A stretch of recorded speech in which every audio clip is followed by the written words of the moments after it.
వందింతలయ్యే నా అందం, నువ్వు నా పక్కన ఉంటే వజ్రంలా వెలిగా ఇంకొంచెం, నువ్వు నా పక్కన ఉంటే వెయ్యింతలయ్యే నా సుగుణం, నువ్వు నా పక్కన ఉంటే మంచోనవుతున్నా మరి కొంచెం, నువ్వు నా పక్కన ఉంటే. సూపర్, సీరియస్లీ సూపర్, చాలా బాగుంది. మంచి సింక్ లో పాడారు ఇద్దరు కూడా.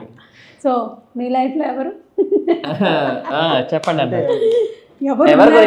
ఎవరి గురించి పాడారు, ఎవరి గురించి ఊహించుకొని పాడారు? అంటే తెలివిగా రామ్ చరణ్ అలా చెప్పకండి, మీ లైఫ్ లో. అంటే ఈ సాంగ్ మీద ఇష్టంతో పాడాను. దగ్గొస్తుంది నాకు ఇప్పుడు. సో మీకెవరు లేరా? లేదు. మీకెవరు లేరా అంటే పేరెంట్స్ అనాథ కాదు కదా కానీ అది. ఎవరు లేరు. ఓకే. సో మీ ఫ్యామిలీ మెంబర్స్ ఎలా సపోర్ట్ చేస్తూ ఉంటారు? అంటే నాన్నగారు లేరండి ఫస్ట్ నుంచి. ఓకే. చిన్నప్పుడే 2004లో చనిపోయారు. మీ ఏజ్ ఎంత అప్పుడు? అప్పుడు 6 years అనుకుంటా. Okay okay. నేనే పెద్దవాడిని ఇంట్లో. ఓకే. అయితే అప్పటి నుంచి అమ్మగారే చూసుకున్నారు నన్ను. ఎక్కడ మీది ప్రాపర్? విజయనగరం. విజయనగరం. ఓకే, విజయనగరం నుంచి వచ్చారు మీరు. సో అమ్మగారే మొత్తం అన్ని కూడా. ఇప్పుడు అమ్మగారు ఎలా ఫీల్ అవుతున్నారు మీరు స్టేజ్ మీద ఉన్నారు? అంటే మెయిన్ నేను ఈ సింగింగ్ వాటిలోకి వెళ్ళాలని మా అమ్మకి మెయిన్ బాగా కోరిక. బాగా. అది నా వల్ల.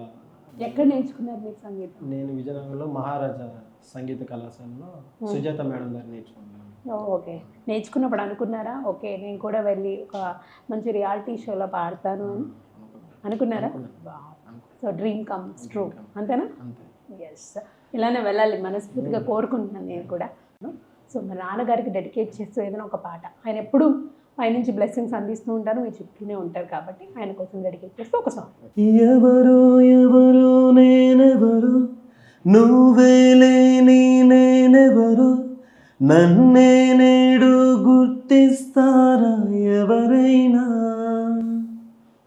ఓ చిరుగాలి వస్తావా, ప్రశ్నకు బదులే ఇస్తావా, కన్నుల నీటిని తుడిచేస్తావా నువ్వైనా? ఇది కలయా కలయా మరి నిజమా నిజమా? ఇది కలయే అయితే ఇకపై కరిగిపోతుంది. ఇది నీడా నీడా మరి వెలుగా వెలుగా? ఇది నీడే అయితే నిశిలో కలిసిపోతుందే.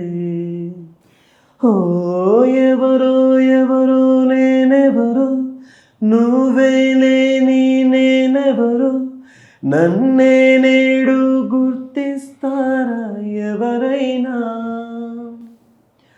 ఓ చిరుగాలి వస్తావా, ప్రశ్నకు బదులే ఇస్తావా, కన్నుల నీటిని తుడిచేస్తావా నువ్వైనా? Seriously super.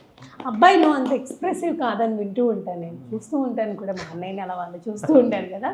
సో ఎందుకు ఒక మేజర్ పర్సన్ మన ఫ్యామిలీలోంచి వెళ్ళిపోతే అంత ఈజీగా మనం మర్చిపోలేము, అంత ఎక్స్ప్రెస్ చేయలేము. బట్ మీ పాటలో మాకు మీ ఎమోషన్స్ అన్నీ కనిపించాయి. బయటకు అంతగా ఎక్స్ప్రెస్ చేయకపోయినా సరే మీరు ఎంత మిస్ అవుతున్నారు ఏంటి అనేది మాకు అర్థమవుతుంది.